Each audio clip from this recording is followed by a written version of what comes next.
Hello everybody, I'd like to welcome our sponsor for this video. It's Geologie. Geologie is a 9-time award-winning men's skincare product recognized in the Men's Health, Esquire, and Ask Men Grooming Awards, with 5,000 plus 5-star reviews. Geologie creates a simple, effective skincare routine customized just for you. You just click the link provided and fill out a 30-second diagnostic quiz in just a few clicks, you tell them about your skin goals, and then a team of dermatologists will design a regimen just for you to be shipped directly to your door. It's that simple. This skincare routine helps you fight acne, reduce oiliness, prevent wrinkles, combat dark or puffy under eyes. As somebody with chronic dark under eyes and dry skin, I really enjoy Geologie's skincare product because it helps me feel refreshed in the morning and at night. And not only feels fresh, it smells fresh too. Head to geologie.com, that's Geologie.com, and take their free skincare quiz to save up to 70% on your 30-day trial. Even better, join their Geologie Galaxy community for more daily tips, giveaways, and more at discord.gg/geologie. Thanks again to Geologie for sponsoring today's video, and back to the mystery detectives. The Battle Royale genre. No genre more came and went in a fashion, faster, or more momentous really. That's not to say that the Battle Royale genre exactly went anywhere, with the likes of Call of Duty's Warzone, Respawn's Apex Legends, and of course the original blockbuster of the genre, Fortnite, still kicking from Epic Games. However, if you notice those names mentioned are quite large and backed by even larger, more powerful companies, well, detective, then you're paying attention. There were many more Battle Royale titles that came out of the same craze and excitement brought forth by PlayerUnknown and his mod in Arma, or the later game PUBG. Some took more specialized and unique paths in doing such, in an attempt to grab some of the same market share while attracting a different kind of an audience. Spellbreak from Proletariat, a Quake-like Battle Royale action game that featured verticality-filled combat and the ability to chain different abilities together for maximum effect. While Spellbreak blew the doors off many fans such as myself's imaginations and excitement when it quickly entered the scene in 2020, as quick as it entered the scene, it was gone with the announcements of the shutdown coming just a year later, with the developer acquired to work on the new World of Warcraft expansion, Dragonflight. What went wrong with the burned hot but short-lived Battle Royale title Spellbreak? Why was yet another Battle Royale unable to stand the test of time in a supremely competitive genre? On this episode of Death of a Game, we target Spellbreak and the mystery concerning its very abrupt death. Pay attention to the clues along the way as we determine the largest contributing factors to the death of a game, Spellbreak. Grab a gauntlet or two and take to the skies, detectives, cause only one can remain.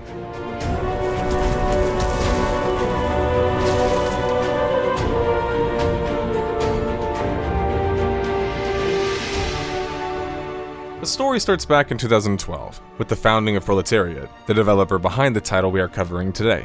While most recently Proletariat is best known for handling the new World of Warcraft expansion Dragonflight, they started as a mobile game studio founded by Seth Sivak and former Zynga vets in Boston, Massachusetts, back in 2012.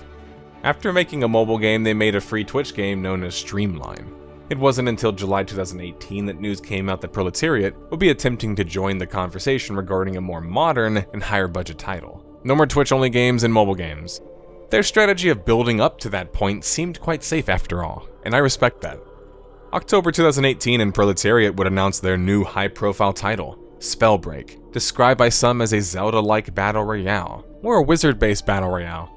Not many details were listed concerning the game as expected, other than the player utilizing different elemental magics alongside fast-paced movement options, which already was interesting. You could register for pre-alpha testing for $100 on a Founders Pack, which might sound ludicrous, but I think it's more of a if you're just super interested in supporting them sort of thing, and not a general monetization strategy.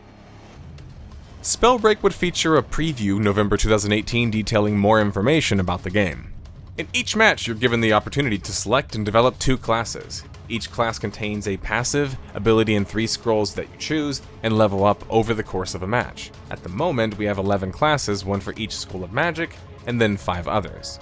Depending on the chosen class for your character, you can equip certain enchanted gauntlets that deal elemental damage, including lightning, poison, fire, ice, stone, and wind damage. Each magic type has a primary spell and a secondary sorcery. Utilizing different types of gauntlets opens up the possibility for combo attacks, like casting a poisonous cloud and then setting it on fire with, well, fire for a combo green flame burst. This wasn't the only differentiating element either. Spellbreak would play and look noticeably faster than other battle royales, taking inspiration from Quake and Unreal Tournament arena shooters, and featuring far more focus on verticality and gameplay. The rest of the game seemed far more standard battle royale fare, where you spawned on a map with other players and the last remaining team wins. The challenge is that the game map gets increasingly smaller to encourage conflict, pushing things to an eventual finish. What was shown visually in concept art, however, seemed to set Spellbreak apart from other more animated or childlike looking games, with comparisons to Zelda's Breath of the Wild. Spellbreak would have their closed alpha February 2019, which by all reports would go on without much of a hitch, well except for one problem that might cause a bit of a ripple effect going forward. It's at this point that Spellbreak developers Proletariat faced a difficult decision. Not only was Epic Games offering a better revenue split, apparently they were making it easier to send out beta codes. At least that's according to Proletariat management.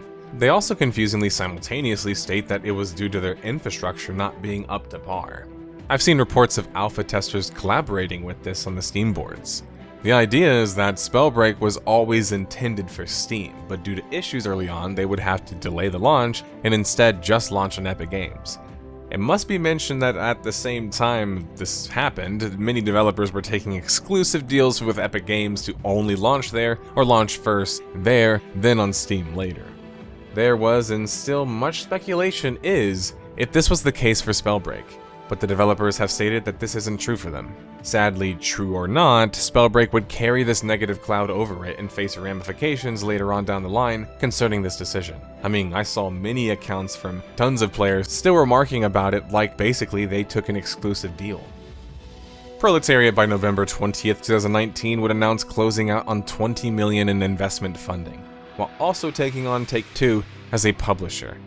While it might seem better to try and make it work with less and not take outside funding so as to not have to answer to others, that's just fairly idealistic because at the end of the day, you need money for a budget. And Proletariat was building a battle royale, which no matter if they wanted to or not, they were going to have to pour money into the game to be competitive in such a competitive and expensive genre. With PUBG, Fortnite, and Apex Legends all backed by giants and sharing immense success, the barrier to entry for Spellbreak was going to be tough. Proletariat securing this $20 million would help give them a fighting chance at doing that, even if it meant taking on more risk if things went south, and sooner than perhaps intended. But I have to be blunt, $20 million wasn't going to be enough to compete with the aforementioned competitors. So Spellbreak was going to need some serious success to increase that level of funding to give them a proper fighting chance in the way of a budget and marketing. Spellbreak would be announced Christmas time 2019, to be launched the next year in 2020. Spellbreak's monetization would elect for a standard free-to-play approach that didn't offer any power to be bought, which likely eased any possible concerns of monetization being pay to win or unfair in the game. This would also ensure that Spellbreak would have the potential to attract enough players, at least potentially. The other competitors being free-to-play also affects things such as the expectation in the genre as well, so that's important to follow that. Spellbreak's launch would hit the global sphere September 3rd, 2020 on both major console platforms PS4 and Xbox One, the Nintendo Switch, and the aforementioned Epic Games launch as well. Spellbreak would offer cross-party play and progression at launch as well. While it was just trios at launch, it didn't take long for them to also add a duo mode. Spellbreak would feature 6 gauntlets, fire which sent exploding fireballs on impact with the ability to erect a firewall as well. Yes, I said erect. Stone which sends fast-moving eruptions to damage foes, and can throw a massive boulder that explodes on impact. That one just sounds sexual and I didn't even try to make a joke about it. Toxic or poison as implies poisons the enemies and can summon a poison cloud that also obscures view. Lightning rapidly fires lightning bolts with a damaging secondary lightning strike, good for air-based combat specifically. Frost allows you to shoot ice shards, hover in midair with such, and slow those around you with a freezing ability. Finally, Wind allows you to deflect enemy spells and conjure a tornado that pulls enemies inside. Each gauntlet was unique enough, but there were some obvious favorites and strong ones that led the pack.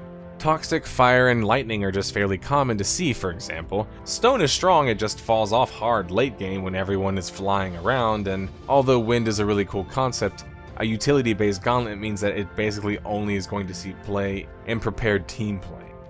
To balance the crossplay, Proletariat would put aim assist on consoles and controllers. The problem was this wasn't really reported, and so some players were able to figure it out that on the Nintendo Switch version, for example, they had very subtle aim assist. While aim assist isn't inherently bad, as most developers utilize it as a way to balance PC mouse and keyboard and controller usage and cross-play, it was that it wasn't well documented in Spellbreak, and that the game was intending on being ultra competitive with its aiming and movement systems. Meanwhile, some players would complain that aim assist would essentially nullify a lot of this aspect. Usually I just say tough luck to those players, that's the decision that the developers make and players should just live with such. But in this case, the aim assist was too noticeable, and would take many tunings to fall into a more reasonable line, which further soured the taste in people's mouth concerning it.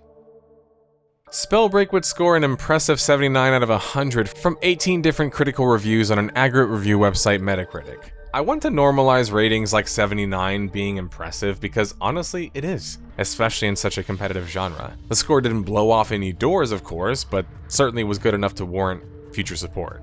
IGN would score Spellbreak an 8 out of 10, lauding the impressive soundtrack featured in the game. IGN would also end their rather positive review with the final thoughts. For a battle royale, Spellbreak feels unusually polished and special from the opening seconds. Even as the new game on the block, developer Proletariat has managed to stand out in the crowd with exciting spell-based combat, a vivid art style, and varied character classes. The single map lacks variety and cosmetics could be better, but it's an excellent foundation to build upon as a real alternative to the oversaturation of military shooters in the battle royale genre. Spellbreak might not have had the initial rush to success that Realm Royale had, another similar Magic-style battle royale, but their scores were impressive amongst critics, and there was enough positivity about the game to continue to build on it into something even better. By the end of their launch month, Spellbreak had hit an impressive 5 million players, which is certainly impressive, and impressive numbers that could be worked with. But the important statistic to focus on more so, and to watch going forward really, would be player retention.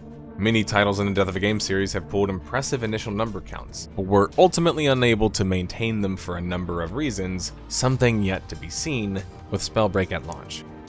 Spellbreak would have their first major update penned for October 22nd, dubbed The Gathering Storm.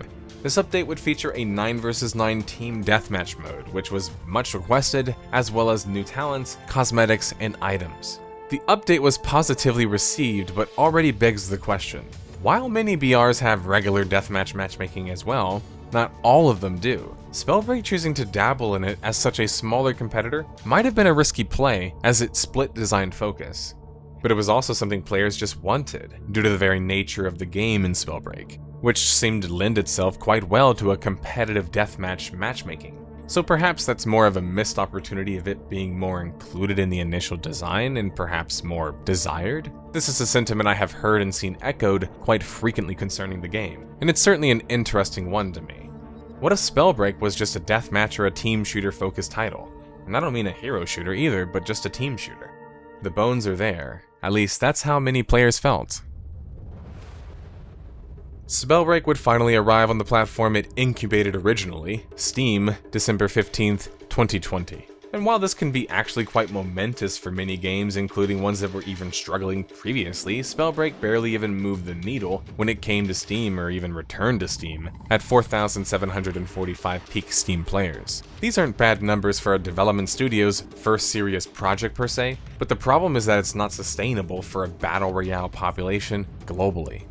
And that creates a problem where once people realize there isn't enough players, they're not gonna want to keep playing the game or even try the game. Proletariat's solution for this, well, I can't really blame them for it ultimately, but I can see why it angered so many players, because, well, it also angered me. Bots. Adding bots to matchmaking was a solution that would allow players to get matches without having to wait for too long, and also help newer players feel like they have a proper chance to play the game without getting just steamrolled. It also kind of cheapens the experience because, well, at the end of the day, nobody is playing a battle royale to play against bots who they think are players, right? Sort of damned if they do and damned if they don't.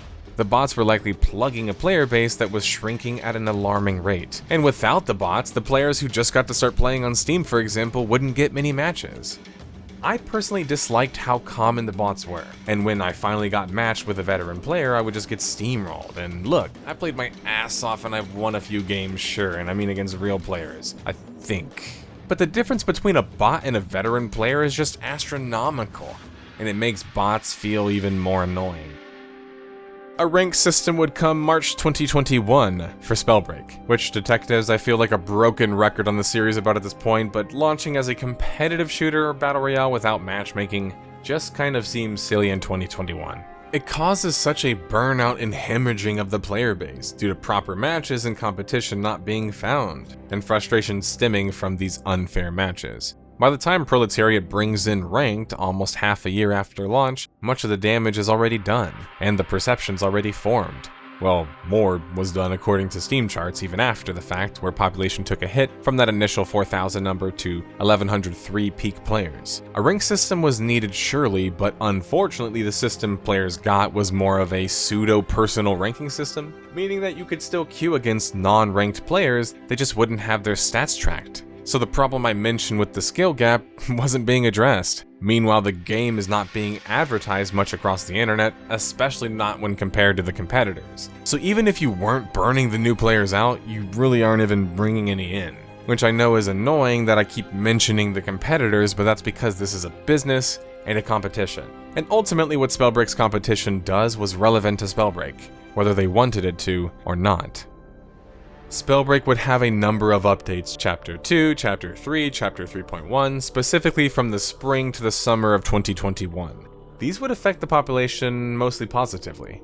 But although the updates were much anticipated by the content-starved player base, what players got were just more bots essentially, or NPCs they were being called, sorry, not bots, which were essentially more advanced bots. I think going for this early on missed the mark for Spellbreak, who can, with such an action, be seen as trying to catch what Fortnite was trying to do at the time, in a desperate attempt that wasn't very fitting, in my opinion. I think taking Apex Legends' approach with the adding more heroes, in this case gauntlets and items, and then adding more maps, would have been more effective. At the end of the day, this was a game for hardcore players primarily, focusing on making the core gameplay loop more playable for longer periods of time, aka the content surrounding such, I think was the best approach for Spellbreak as a title. You can't help but feel like Spellbreak not having enough support, or a strong content cycle though, certainly contributed to its woes.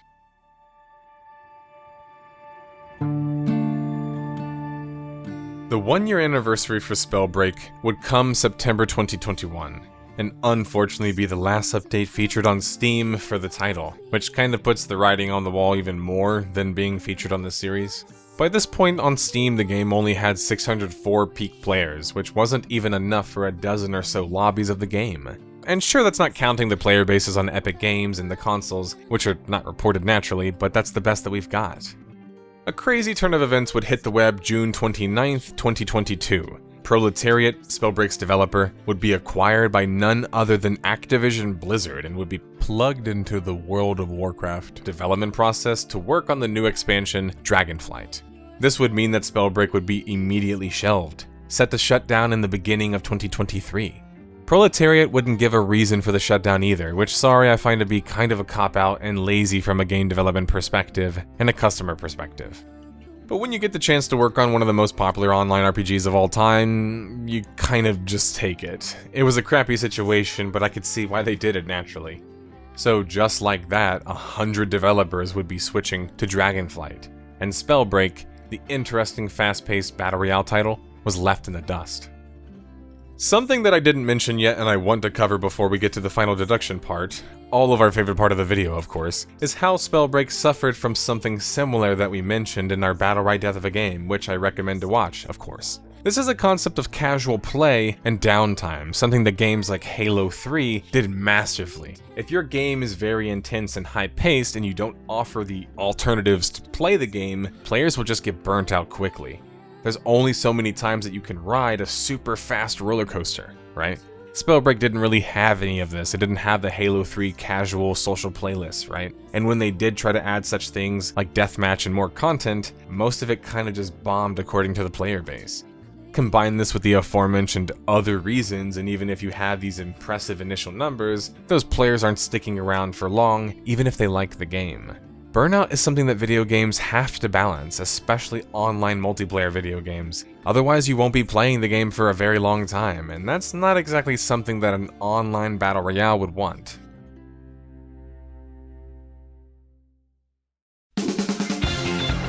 If that music's playing, you know it's that time in the video. It's time to get to the final deduction concerning the largest contributing factors to the death of a game, Spellbreak. Let's waste no time, detectives. Bad publicity concerning the switch to Epic Games. Didn't have the budget to compete with the other battle royales. The skill gap plus the lack of matchmaking at launch led to a bleed of players. The game lacked casual content and proper downtime. Games were dominated by bots, spell bots. Lack of content and proper support.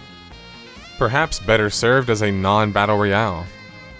They got the call to WoW.